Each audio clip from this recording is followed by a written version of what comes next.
এখন আপনারা ক্লাস বন্ধ করে সামনে আবার এইচএসসি এসএসসি পরীক্ষার সামনে এই যে জোর করে এখানে এরকম একটা পিক টাইমে সামনে নির্বাচন রাখে, স্কুল কলেজ মাদ্রাসা সবাই বন্ধ থাকে।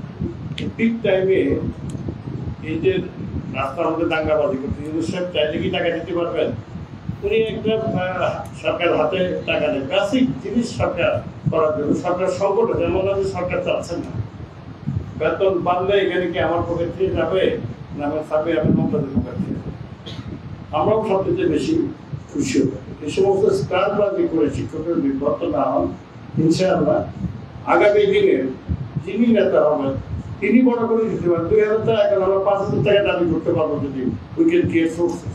বেসিক নিডসগুলি সকলে তো আমি রাস্তায় যেতে পারি না, আমাদের যে মাসে ভাড়া চলে যায় 2000 টাকা, আমার ওই 1000 টাকা বাড়ি ভাড়া বেড়ে দিতে পারবো, আমার 2000 টাকা কমাতে হবে, পূর্ণ মূল্য কমাতে হবে।